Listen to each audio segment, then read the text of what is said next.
اور ابھی بھی اسٹاف روم میں بیٹھی ایک ہفتے پہلے کی باتوں میں کھوئی ہوئی تھی۔ میں ایک مالی طور پر مستحکم عورت تھی، مگر یہ معاشرہ مجھے یہ احساس دلانے پر تلا ہوا تھا کہ ایک عورت کی اپنی کوئی اوقات نہیں ہوتی جب تک اس کے سر پر کسی مرد کا نام نہ ہو۔ میں روزانہ صبح اسکول جاتی تھی، بچوں کو پڑھاتی، فائلیں مکمل کرتی، واپسی پر خود ہی سودا خریدتی۔ کبھی گاڑی کا ٹائر پنچر ہو جاتا تو سڑک کنارے کھڑے ہو کر لوگوں کی ہوس بھری نظروں کا سامنا کرنا پڑتا۔ مکینک سے بات کرتے ہوئے بھی مجھے اپنا لہجہ سخت رکھنا پڑتا تھا تاکہ اسے کوئی غلط فہمی نہ ہو۔ یہ سب کچھ میں اکیلی مینج کر رہی تھی، مگر تھکن اب میرے اعصاب پر سوار ہونے لگی تھی۔ جب میں دوپہر سے گھر واپس آئی، دعا بھی کالج سے آ چکی تھی۔ تھوڑی دیر محلے کی رضیہ خالہ بھی میرے گھر پر آ گئی۔ باتوں باتوں میں کہنے لگی تھی، عافیہ سنا ہے تمہارے صاحب کا شوہر دوسری شادی کر کے بہت خوش ہے، تم کیوں اپنی زندگی برباد کر رہی ہو؟ دیکھو تم ابھی 35 سال کی ہو، کوئی بھی اچھا رشتہ مل سکتا ہے۔ میں انہیں ٹال سکتی تھی، مگر ان کی باتیں میرے لاشعور میں بیٹھتی جا رہی تھی۔ اکیلی عورت پر سارے محلے کی نظر ہوتی ہے، عافیہ ذرا سنبھل کر رہا کرو، کہیں تمہاری وجہ سے ہماری بیٹیوں کے رشتے نہ رک جائیں۔ ان کے اس جملے نے مجھے ہلا کر رکھ دیا۔ کیا میرا اکیلا رہنا اب دوسروں کے لیے خطرہ بن گیا تھا؟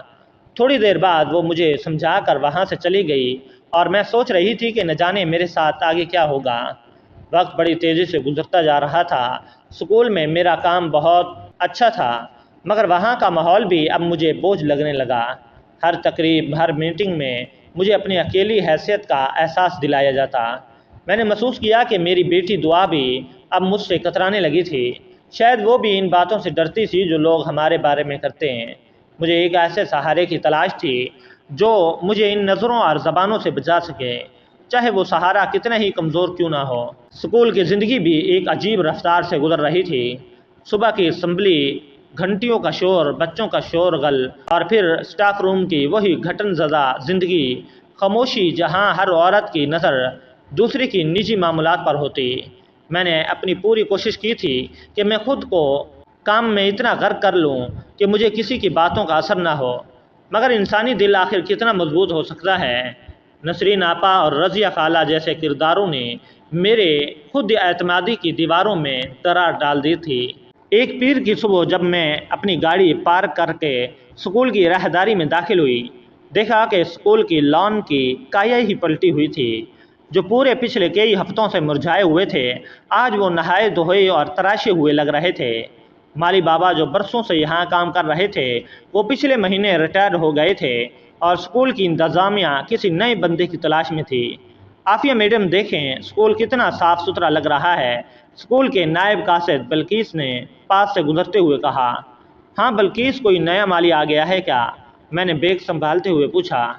جی میڈم، ایک لڑکا آیا ہے، بہت ہی غریب ہے بیچارہ، مگر کام کا بڑا اچھا ہے، ابھی پچھلی کیاری میں پودے لگا رہا ہے۔ میں نے سرسری سی نظر اس طرف ڈالی، مگر دھوپ کی وجہ سے میں جلدی سے اسٹاف روم کی طرف بڑھ گئی۔ سارا دن پیریڈز اور کاپیوں کی چیکنگ میں گزر گیا۔ دوپہر کو جب میں تھک کر کرسی پر بیٹھی، پیاس کی شدت محسوس ہونے لگی۔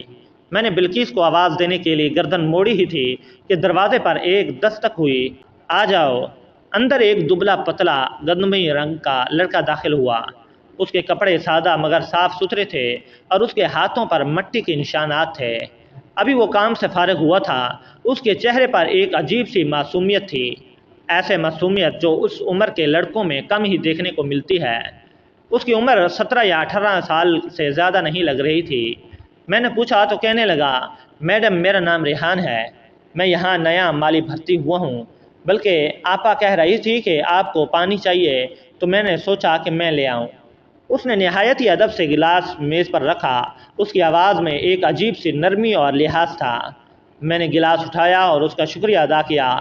وہ فوراً کمرے سے باہر نہیں گیا تھا، بلکہ وہیں رک کر ایک لمحے کے لیے رک کر بولا، میڈم جی، میں نے دیکھا آپ کی گاڑی کے شیشے پر مٹی جمی تھی، اگر آپ کہیں تو میں ابھی اسے صاف کر دوں۔ پودوں کو پانی دینے کے بعد میں فارغ ہی ہوں۔ میں نے اسے حیرت سے دیکھا۔ عام طور پر اسکول کے مالی صرف اپنے کام سے کام رکھتے تھے، مگر اس لڑکے کی یہ پیشکش مجھے تھوڑی مختلف لگی تھی۔ نہیں ریحان، اس کی ضرورت نہیں ہے، میں ڈرائیور سے کروا لوں گی۔ میڈم ڈرائیور تو باہر دھوپ میں کھڑا رہتا ہے، میں تو یہیں اسکول کے اندر ہوتا ہوں، آپ مجھے کہہ دیا کریں، مجھے برا نہیں لگے گا۔ اس نے ایک مسکراہٹ کے ساتھ کہا اور باہر نکل گیا۔ اس کے جانے کے بعد کچھ دیر تک اس کے بارے میں سوچتی رہی، کتنا عجیب لڑکا تھا۔ اس کے لہجے میں وہ بے باکی نہیں تھی جو اس عمر کے لڑکوں میں عام ہوتی ہے۔ اگلے چند دن میں نے محسوس کیا کہ ریحان نے خاموشی سے میری سہولت کا خیال رکھنا شروع کر دیا۔ جب میں اسکول پہنچتی تو میری پارکنگ کی جگہ صاف ہوتی تھی، کبھی بارش ہوتی تو وہ چھتری لے کر گاڑی تک آ جاتا۔ ایک دن اسکول کی چھٹی کے وقت آسمان پر بادل بہت گہرے تھے، تیز ہوا چل رہی تھی۔ جب میں نے اسکول سے باہر نکلی، دیکھا کہ ریحان گیٹ کے پاس کھڑا کسی کا انتظار کر رہا تھا۔ جیسے ہی اس نے مجھے دیکھا، بھاگتا ہوا قریب آ گیا۔ میڈم، آج موسم بہت خراب ہے، آپ کی گاڑی کا ایک ٹائر بھی تھوڑا بیٹھا ہوا لگ رہا ہے، میں نے اس میں ہوا بھر دی ہے، آپ احتیاط سے جائیے گا۔ اس کی یہ توجہ مجھے تھوڑی عجیب لگنے لگی، مگر میں نے اسے اس کی شرافت اور غربت کا احساس سمجھ کر نظر انداز کر دیا تھا۔ ایک دن میں نے اسے اپنے پاس بلایا، کچھ پیسے دینے کی کوشش کی۔ ریحان، تم میری بہت مدد کرتے ہو، یہ رکھ لو۔ ریحان کا چہرہ ایک دم سرخ ہو گیا تھا۔ اس نے پیسے لینے سے انکار کر دیا اور بہت دکھ بھرے آواز میں بولا، میڈم، میں غریب ضرور ہوں، مگر میں آپ کی مدد پیسوں کے لیے نہیں کرتا۔ آپ بہت اکیلی لگتی ہیں، اسکول میں سب ٹیچرز اپنی باتوں میں مگن رہتی ہیں اور آپ ہمیشہ اداس رہتی ہیں، بس اسی لیے مجھے آپ کا کام کرنا اچھا لگتا ہے۔ اس کے اس جملے نے میرے دل کے کسی بند گوشے کو چھو لیا تھا۔ تمہیں کیسے پتا کہ میں اداس ہوں؟ میں نے اپنے لہجے کو تھوڑا سخت کرتے ہوئے پوچھا۔ ریحان نے نظریں جھکا لی، بس میں دیکھ کر پتہ چل جاتا ہے، میں بھی اکیلا ہوں، ماں باپ بچپن میں ہی گزر گئے تھے، بڑی مشکل سے مزدوری کر کے پیٹ پالتا ہوں، اکیلا پن کا دکھ میں جانتا ہوں۔ اس دن کے بعد ریحان کے لیے میرے دل میں ہمدردی پیدا ہو گئی تھی۔ میں کبھی کبھار اسے اسکول کی کینٹین سے کھانا منگوا دیتی یا مدد کے بہانے اسے کچھ پیسے دے دیتی۔ وہ بہت اصرار کے بعد لے لیتا تھا۔ اکثر کام کے دوران میرے پاس آ کر کھڑا ہو جاتا اور پھر ادھر ادھر کی باتیں کرنے لگتا۔ مجھے بتاتا کہ اسے پڑھنے کا بہت شوق تھا، مگر حالات نے اسے مالی بنا دیا۔ میں اس کی باتیں سنتی اور مجھے محسوس ہوتا، شاید اس کائنات میں کوئی تو ہے جو میرے دکھ کو محسوس کرتا ہے۔ میں جو پورے محلے اور خاندان کے تانوں سے چور تھی، مجھے 17 سالہ لڑکے کے باتوں میں ایک عجیب سا سکون ملنے لگا تھا۔ وہ مجھے میڈم کہتا تو تھا، مگر اس کے لہجے میں ایک تحفظ کا احساس تھا۔ ایک دن اسکول کے لان میں لگے بینچ پر بیٹھی دعا کے کالج کی فیس کے بارے میں سوچ رہی تھی۔ ریحان قریب آیا، اس کے ہاتھ میں گلاب کا پھول تھا۔ میڈم، یہ اس سال کا پہلا گلاب ہے جو اس کیاری میں کھلا ہے، میں نے سوچا یہ آپ کو دے دوں، آپ کے چہرے پر مسکراہٹ آ جائے گی۔ میں نے وہ پھول تھام لیا اور اسے دیکھنے لگی۔ اس لمحے مجھے ریحان ایک بچہ نہیں بلکہ ایک مرد لگ رہا تھا۔ وقت ایک دریا کی طرح بہہ رہا تھا، مگر اسکول کے ان در و دیوار کے درمیان میرے لیے کچھ بدل رہا تھا۔ اب جب میں صبح اسکول کے گیٹ میں داخل ہوتی، میری نظریں غیر ارادی طور پر لان کی ان کیاریوں کو تلاش کرتی جہاں ریحان اکثر جھکا ہوا کام کر رہا ہوتا۔ وہ کبھی پودوں کو کاٹ چھانٹ کرتا، کبھی زمین کی کھدائی۔ جیسے ہی میری گاڑی کی آواز گونجتی، وہ کام چھوڑ کر سیدھا کھڑا ہو جاتا اور ایک ایسی مسکراہٹ کے ساتھ سلام کرتا جس میں بے انتہا خلوص جھلکتا تھا۔ ایک تپتی ہوئی دوپہر جب سورج آگ برسا رہا تھا، میں کلاس سے فارغ ہو کر اسٹاف روم کی طرف جا رہی تھی۔ راہداری میں تپش اتنی تھی کہ سانس لینا بھی دوبھر تھا۔ میں نے دیکھا کہ ریحان اس سخت دھوپ میں پائپ پکڑے دور والے لان کو پانی دے رہا تھا۔ اس کی قمیض پسینے میں شرابور تھی اور چہرہ شدت تپش سے تمتما رہا تھا۔ مجھے نہ جانے کیوں اس پر ترس آ گیا۔ میں اس کے پاس جا کر اسے آواز دی، ریحان ادھر آؤ۔ وہ چونک کر مڑا اور جلدی سے پائپ ایک طرف رکھ کر بھاگتا ہوا میرے پاس آیا۔ اس نے اپنے ماتھے سے پسینے پہنچا۔ جی میڈم، کیا کوئی کام ہے؟ اتنی سخت دھوپ میں کیوں کام کر رہے ہو؟ تھوڑی دیر چھاؤں میں بیٹھ جاؤ، سورج ڈھل جائے گا تو باقی کام کر لینا۔ میں نے تشویش سے کہا تو ریحان نے ایک معصوم سی نظر مجھ پر ڈالی اور دبی آواز میں بولا، میڈم کام تو کرنا ہی پڑے گا، اگر یہ پودے مرجھا گئے تو مجھے دکھ ہوگا۔ ویسے بھی جب آپ اسکول سے گھر جاتی ہیں تو میں چاہتا ہوں کہ آپ کو یہ لان ہرا بھرا اور ٹھنڈا نظر آئے، آپ کی تھکن کم ہو جائے گی۔ اس کا یہ جواب سن کر میں خاموش ہو گئی۔ ایک معمولی سا مالی لڑکا میری تھکن کے بارے میں سوچ رہا تھا۔ وہ لوگ جن کے ساتھ میں نے سال سال گزار دیے، انہوں نے میری کبھی آنکھوں کی تھکن نہیں دیکھی، مگر یہ لڑکا میری چھوٹی چھوٹی باتوں کا خیال رکھ رہا تھا۔ میں نے اسے کچھ کہے بغیر پرس سے پیسے نکال کر اس کی طرف بڑھا دیے۔ جاؤ کینٹین سے ٹھنڈی بوتل پی لو۔ ریحان نے پیسے لینے کے لیے ہاتھ آگے بڑھایا مگر پھر رک گیا۔ میڈم بوتل تو میں ہی پی لوں گا، لیکن اگر آپ برا نہ مانیں تو کیا میں آپ سے ایک بات پوچھ سکتا ہوں؟ ہاں پوچھو، میں نے اسے غور سے دیکھتے ہوئے کہا۔ آپ روز اتنی محنت کرتی ہیں، پھر اکیلے گاڑی چلا کر گھر جاتی ہیں، سودا لاتی ہیں، کیا گھر میں کوئی اور نہیں ہے جو آپ کا بوجھ بانٹ سکے؟ اس کے سوال میں ایک عجیب سی ہمدردی تھی۔ میں نے ایک ٹھنڈی آہ بھری۔ میرا بوجھ بانٹنے والا کوئی نہیں ہے ریحان، بس میری ایک بیٹی ہے، دعا، جس کے لیے میں جی رہی ہوں۔ اچھا پھر دعا تو بہت خوش نصیب ہے کہ اسے آپ جیسی ماں ملی ہے۔ اس نے نظریں جھکا کر کہا، میرے ماں باپ بھی زندہ ہوتے، اکیلا رہنا بہت مشکل ہے میڈم، خاص طور پر جب دنیا آپ کو صرف ایک ضرورت سمجھ کر استعمال کرنا چاہتی ہے۔ اس کی یہ گہری باتیں میرے دل پر نقش ہو گئیں۔ وہ سچ تو کہہ رہا تھا، کیا میں بھی معاشرے کے لیے صرف ایک ضرورت نہیں تھی؟ نسرین آپا مجھے اس سے شادی کا مشورہ دیتی تھیں تاکہ میں ان کے معیار پر پورا اتروں۔ رضیہ آپا اس لیے میری فکر کرتی تھی تاکہ وہ اپنی نجی تجسس کی تسکین کر سکیں، مگر یہ لڑکا جو خود حالات کا مارا ہوا تھا، وہ میرے وجود کی اکیلی دیواروں کو دیکھ رہا تھا۔ اگلے چند ہفتے میں ریحان نے اپنی خدمت کا دائرہ بڑھا دیا۔ ایک دن اسکول کی چھٹی کے وقت میں نے دیکھا میری گاڑی کے ٹائر میں ہوا کم ہے۔ میں پریشان کھڑی تھی کہ ریحان کہیں سے بھاگتا ہوا آیا۔ میڈم آپ پریشان نہ ہوں، میں نے پہلے ہی پمپ کا بندوبست کر رکھا ہے، میں ابھی اسے ٹھیک کر دیتا ہوں۔ وہ بغیر کسی صلے کی تمنا کیے گھٹنوں کے بل سڑک پر بیٹھ گیا اور ٹائر میں ہوا بھرنے لگا۔ میں خاموشی اسے دیکھتی رہی۔ 35 سالہ ایک تجربہ کار عورت ہونے کے باوجود مجھے اس 17 سالہ لڑکے میں ایک تحفظ کا احساس ہونے لگا۔ جب وہ کام ختم کر کے اٹھا تو اس کے کپڑے مٹی سے اڑے ہوئے تھے۔ میں نے اسے ٹیشو پیپر دیا۔ اس نے بہت ہچکچاتے ہوئے ایک ٹیشو لے لیا۔ ریحان تم میری اتنی مدد کیوں کرتے ہو؟ میں نے آخر پوچھ ہی لیا۔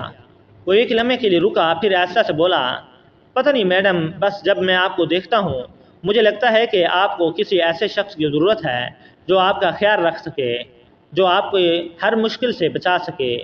میں تو ایک غریب مالی ہوں، میں تو صرف دعا کر سکتا ہوں اور آپ کے چھوٹے موٹے کام کر سکتا ہوں۔ اس کے ان جملوں نے میرے اندر ایک عجیب ہلچل پیدا کر دی تھی۔ گھر واپسی کے دوران گاڑی بھر میں چلاتے ہوئے اسی کے بارے میں سوچ رہی تھی۔ گھر پہنچی تو دیکھا کہ دعا اپنے کمرے میں پڑی ہوئی تھی۔ اب مجھ سے زیادہ باتیں نہیں کرتی تھی۔ باپ کے جانے کا صدمہ اس کے اندر ایک خلا پیدا کر چکا تھا۔ میں باورچی خانے میں جا کر کھانا بنانا شروع کیا تو اچانک مجھے خیال آیا کہ ریحان اس وقت کیا کھا رہا ہوگا۔ اس کے پاس کوئی ہے جو اسے کھانا کھلا سکے۔ یہ خیال آتے ہی میں چونک گئی۔ میں ایک 17 سالہ لڑکے کے بارے میں کیوں سوچ رہی تھی؟ وہ تو صرف ایک مالی تھا، مگر تنہائی کا زہر جب رگوں میں اترتا ہے تو انسان کو ہر وہ ہاتھ ہمدردی لگنے لگتا ہے جو اس کی سمت پڑتا ہے۔ معاشرے کی وہ باتیں، وہ تانے جو میں روز سہتی تھی، اب مجھے ریحان کی ہمدردی کے سامنے کمزور پڑتی محسوس ہو رہی تھی۔ مجھے لگا کہ شاید اللہ نے ریحان کو میری زندگی میں ایک فرشتے کی طرح بھیجا جو بغیر کسی غرض کے میری خدمت کر رہا تھا۔ اس دن اسکول میں ایک عجیب سی خاموشی تھی۔ بادل چھائے ہوئے تھے اور ٹھنڈی ہوا چل رہی تھی۔ میں اسکول کی لائبریری میں کچھ رجسٹر چیک کر رہی تھی۔ ریحان کمرے میں داخل ہوا۔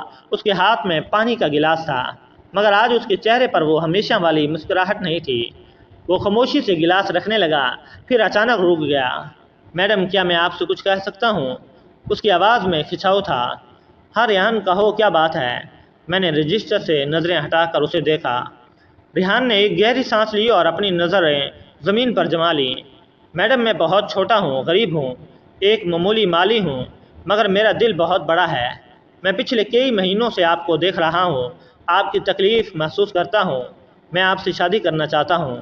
میں آپ کا سہارا بننا چاہتا ہوں تاکہ کوئی آپ پر انگلی نہ اٹھا سکے۔ ایک پل کے لیے مجھے لگا جیسے میرے کانوں نے غلط سنا ہو۔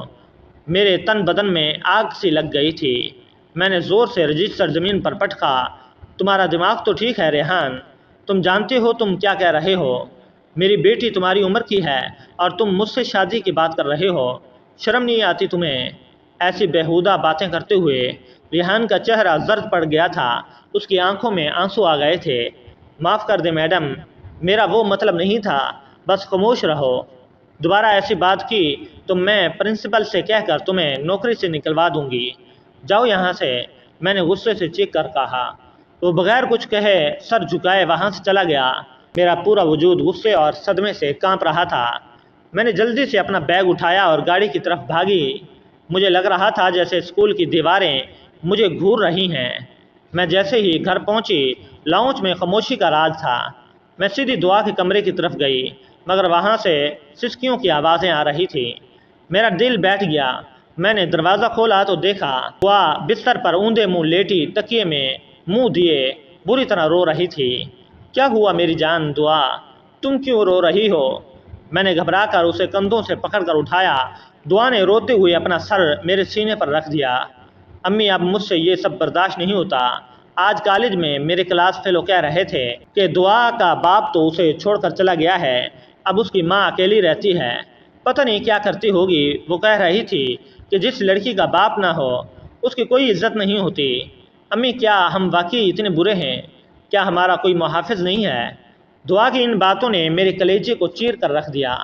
جو تانے میں سہ رہی تھی اب وہ میری بیٹی کے کانوں تک پہنچ چکے تھے۔ میں نے اسے گلے سے لگا لیا۔ میرے ذہن میں ریحان کی وہ بات گونجنے لگی، تاکہ کوئی آپ پر انگلی نہ اٹھا سکے۔ کیا واقعی یہ لڑکا اس معاشرے کی زبانیں بند کر سکتا تھا؟ کیا وہ میری بیٹی کو وہ تحفظ دے سکتا جو میں ایک سرکاری افسر ہو کر بھی نہیں دے سکتی تھی؟ اس رات میں سو نہیں سکی۔ ایک طرف میں ممتا تھی جو اپنی بیٹی کو زمانے کی ٹھوکروں سے بچانا چاہتی تھی، دوسری طرف وہ لڑکا تھا جس کی عمر بہت کم تھی مگر اس کی ہمدردی سچی لگ رہی تھی۔ میں نے سوچا اگر میں اسے شادی کر لوں تو گھر میں ایک مرد کی موجودگی سے لوگوں کے منہ بند ہو جائیں گے، لوگ مجھے اکیلی عورت کہہ کر نشانہ نہیں بنائیں گے۔ اگلے دن اسکول پہنچی تو میرا ذہن صاف تھا۔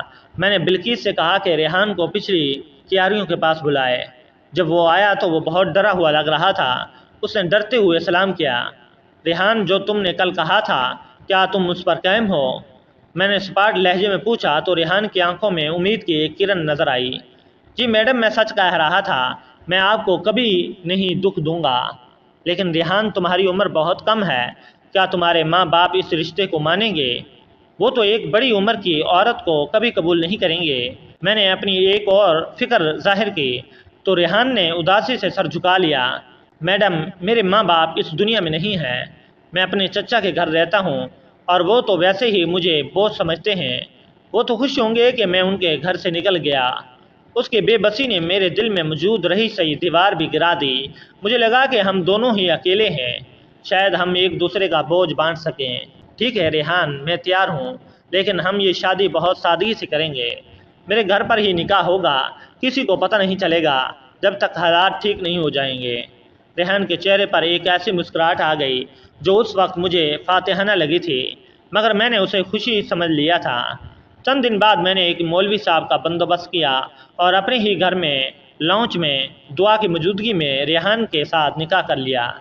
دعا خاموش تھی، شاید وہ بھی اسے ایک سہارے کے طور پر دیکھ رہی تھی۔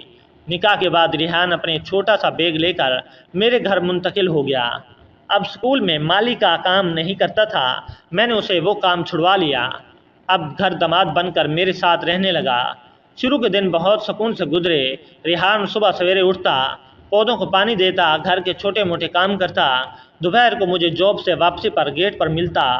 محلے کی عورتیں جو پہلے باتیں کرتی تھیں اب خاموشی سے ہمیں دیکھتی تھیں، کیونکہ اب گھر کی دہلیز پر ایک مرد کی موجودگی کا احساس تھا۔ مجھے لگا میرا فیصلہ درست تھا، مگر پھر آہستہ آہستہ خاموشی کا یہ لباس سرکنے لگا تھا۔ میں نے محسوس کیا کہ دعا پہلے سے بھی زیادہ اپنے کمرے میں رہنے لگی تھی۔ وہ کھانا کھانے کے لیے بھی باہر نہیں آتی تھی۔ جب میں اس سے بات کرنے کی کوشش کرتی وہ اپنی نظریں چرا لیتی۔ ریحان کا رویہ بھی بدل رہا تھا، اس کی وہ معصومیت اب ایک عجیب سی خود اعتمادی میں بدل رہی تھی جو مجھے کھٹکنے لگی تھی۔ دن مہینوں میں بدل رہے تھے اور میرے گھر کی فضا پر ایک عجیب سی سنگینی چھانے لگی تھی۔ ریحان جو کبھی ایک معصوم مالی تھا اب اس گھر کا سیاہ سفید کا مالک بننے کی کوشش کر رہا تھا۔ اب صبح سویرے سے اٹھتا، سارا دن میرے پیسوں پر عیاشی کرتا۔ اب اس کے لہجے میں وہ پہلا جیسا لحاظ نہیں رہا تھا، مگر میری سب سے بڑی فکر دعا تھی، جو ایک زندہ لاش بن چکی تھی۔ ایک شام جب میں اسکول سے تھکی ہاری گھر آئی، پورا گھر خاموشی میں ڈوبا ہوا تھا۔ ریحان لاؤنج میں نہیں تھا، جس کا مطلب تھا شاید باہر کہیں دوستوں کے ساتھ ہوگا۔ میں سیدھی دعا کے کمرے کی طرف بڑھ گئی، کیونکہ پچھلے 2 دن سے اس نے مجھ سے ٹھیک سے بات نہیں کی تھی۔ جیسے ہی کمرے کے قریب پہنچی، اندر سے سسکیوں کی آواز سنائی دی۔ میرا دل ایک دم ڈوب گیا۔ میں نے گھبرا کر دروازہ کھولا۔ منظر دیکھ کر میرے پیروں تلے سے زمین نکل گئی۔ دعا بستر پر اوندے منہ لیٹی، تکیے میں منہ دیے بری طرح رو رہی تھی۔ اس کا دوپٹہ فرش پر گرا ہوا تھا اور اس کے بال بکھرے ہوئے تھے۔ دعا، کیا ہوا؟ بولو میری جان، تم کیوں رو رہی ہو؟ میں نے پاگلوں کی طرح اسے کندھوں سے پکڑ کر اٹھایا تو دعا نے جیسے ہی مجھے دیکھا، میرے سینے سے لگ کر پھوٹ پڑی۔ اس کا پورا وجود کانپ رہا تھا۔ امی، آپ نے یہ کیا کر دیا؟ آپ کس شخص کو اس گھر میں لے آئی؟ اس کی آواز ہچکیوں میں دب رہی تھی۔ بیٹا بتاؤ تو صحیح، ریحان نے کچھ کہا ہے کیا؟ میں نے لڑکھڑاتی آواز میں پوچھا تو دعا نے روتے ہوئے وہ انکشاف کیا جس نے میری روح فنا کر دی۔ امی، وہ کوئی معصوم نہیں۔ جب آپ سکول چلی جاتی ہیں، وہ میرے کمرے کے باہر آ کر کھڑے ہو جاتے ہیں۔ آج انہوں نے حد کر دی۔ انہوں نے میرا راستہ روکا اور دھمکی دی۔ اگر میں نے آپ کو قائل نہیں کیا کہ آپ یہ گھر اور ساری جمع پونجی اس کے نام کر دیں، وہ مجھے اس طرح بدنام کر دے گا کہ کوئی مجھ سے شادی نہیں کرے گا۔ اس نے کہا کہ اس نے آپ سے شادی صرف اس لیے کی تھی کہ وہ اس عیش و آرام کی زندگی کا خواب دیکھتا تھا جو اسے مالی بن کر کبھی نہیں مل سکتی تھی۔ میرے سر پر جیسے ہتھوڑے برسنے لگے تھے۔ وہ معصومیت، وہ ہمدردی، وہ سب ایک ڈھونگ تھا۔ میں ابھی دعا کو سنبھال رہی تھی کہ ریحان کمرے میں دروازے پر نمودار ہوا۔ اس کے چہرے پر اب وہ نقاب نہیں تھا، بلکہ ایک زہریلی مسکراہٹ تھی۔ اوہو، تو دعا نے سب بتا دیا۔ اس نے دیوار کے ساتھ ٹیک لگاتے ہوئے کہا، دیکھو عافیہ، غصہ کرنے کی ضرورت نہیں۔ تم 35 سال کی ہو، میں 17 سال کا۔ تمہیں کیا لگتا تھا کہ میں تم سے محبت کرتا ہوں؟ میں بس اس غربت سے نکلنا چاہتا تھا۔ اب شرافت سے یہ گھر میرے نام کر دو، ورنہ میں محلے میں کہوں گا تمہاری بیٹی کے مجھ سے تعلقات ہیں۔ پھر دیکھنا لوگ کس پر یقین کرتے ہیں۔ اس کی یہ غلیظ باتیں سن کر میرے اندر کی ممتا ایک بکھرے ہوئے شیر کی طرح جاگ اٹھی۔ میں نے آگے بڑھ کر ایک زوردار تھپڑ اس کے منہ پر رسید کر دیا۔ نکل جاؤ میرے گھر سے، ابھی اور اسی وقت۔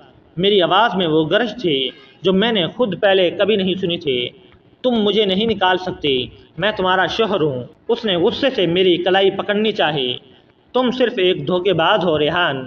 اگر تم 1 منٹ کے لیے اس گھر سے باہر نہ نکلے، میں پولیس کو فون کروں گی اور کہوں گی کہ تم ایک نابالغ لڑکا ہو، اپنی عمر غلط بتا کر مجھ سے شادی کی اور اب میری بیٹی کو ہراساں کر رہے ہو۔ میرا سرکاری اثر و رسوخ تمہیں جیل کی سلاخوں کے پیچھے سڑا دے گا۔ میں نے اپنا فون نکال کر نمبر ڈائل کرنا شروع کر دیا۔ پولیس کا نام سنتے ہی ریحان کی ساری مداحیت ہوا میں ہو گئی۔ وہ بڑبڑاتا ہوا اپنا بیگ اٹھا کر وہاں سے ایسے بھاگا جیسے پیچھے کوئی بلا لگی ہو۔ ریحان کے جانے کے بعد میں نے دعا کو سینے سے لگا لیا تھا۔ ہم دونوں بہت دیر تک روتے رہے۔ اس رات میں نے ایک بہت بڑا فیصلہ کیا۔ میں نے ریحان سے خلا کی کارروائی شروع کر دی اور اسے اپنی زندگی سے ہمیشہ کے لیے کھرچ کر پھینک دیا۔ محلے والوں نے پھر باتیں کی، خاندان والوں نے پھر تانے دیے۔ دیکھو، ایک اور شادی بھی نہ چلی، مگر اب مجھے کسی کی پرواہ نہیں تھی۔ میں نے سمجھ لیا تھا معاشرے کے ڈر سے غلط سہارا لینا اپنی زندگی کو جہنم بنانا ہے۔ میں نے اپنی بیٹی کے سر پر ہاتھ رکھا اور اسے یقین دلایا کہ اب ہمیں کسی تیسرے کی ضرورت نہیں ہے۔ میں اکیلی اسے پالوں گی، اسے پڑھاؤں گی اور اسے ایک مضبوط انسان بناؤں گی۔ اب میرے گھر کی دہلیز پر کسی مرد کی جوتی نہیں تھی، مگر اب وہاں سکون تھا۔